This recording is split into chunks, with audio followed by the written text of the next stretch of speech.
I hope that you're enjoying the summer. This is now the second week of August, and we're going to talk about cloud fever, 10 sure ways to screw up your digital transformation, and why data is, in fact, not the new oil. So welcome to the top 5 data, AI, and analytics posts of the week. Before we get started, I want to congratulate you for continuing to engage in this great conversation we're having, this global conversation on data, AI, and analytics, and startup and entrepreneurship. I want to encourage you to continue liking, commenting. If you like these posts, let me know what you think so I can continue doing a great job for you and continue including others as well who are contributing with great comments and great shares. Let's get started with this F.E.V.E.R. The cloud fever is actually an acronym by Henrique, Cecci, who came up with it. It stands for faster, easier, valuable, efficient, and repeats. These are attributes that he says really define a company that becomes not just cloud first, but cloud smart. Now, Henrique is a Gartner analyst, so you know these guys get thousands of inquiries every year about companies just like you that are trying to transform their business. So you're going to want to read a simple write-up on SiliconANGLE. It's a great way to think about how to become cloud smart. So that's for the do's. Now, if you're worried about the don'ts, the things you need to make sure you avoid, the cloud blunders, there's another great article this week by the good folks at McKinsey on the 10 ways to derail your digital transformation. There's a lot of great stuff in this article.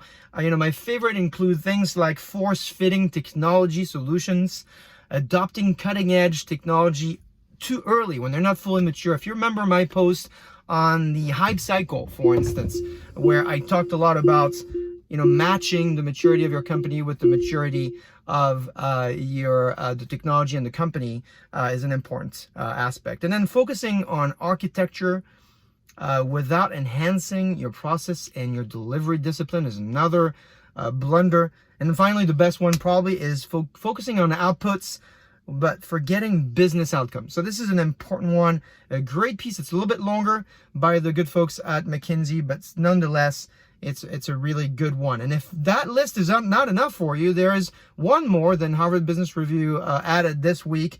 It is a sure way to screw up your digitalization effort, and it is hiring a chief artificial intelligence officer. You want to avoid doing that. Now, this article will help you not just think about the process and the technology, but also will help you think about people, which I think really matters when you're thinking about succeeding with data, AI, and analytics.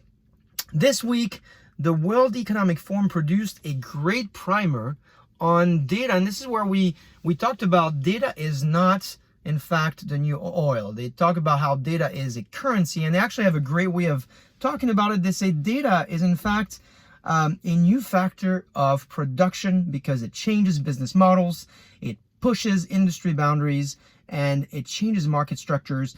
It's a good primer to read. It's something that's great to share as well. And it reminds me of the DataWorks presentation I did 3 years ago, where I talked about the fact that, in fact, we can't compare data to oil because we consume about 100% of the oil that we produce, but we only consume less than 5% of the data that we produced. Now, finally, I want to send a shout out to one of my good friends who's also an analyst, Dave Menninger at Ventana. This week, he really kind of netted it out for us. He's a no-nonsense guy, and he shared a lot of graphs about data analysis that Ventana did this week. I apologize, I'm sweating because it's very hot here. But it netted it out to what is the problem to data? What's the one problem with data? It's that you can't connect to it. And so it just takes us back to this number one point I was making earlier, which is it's great to talk about data as being the new oil, but in fact, the number one problem you have is you can't get to it. You can't connect the dots because you can't put that data together and understand and put it in front of your business users. So that's it for our top 5 this week. I want to thank you again for everything you do, and continue to engage, continue to comment, continue to invite people in this great conversation we have. Let's drive the conversation. Let's continue to be data driven, and I will see you next week.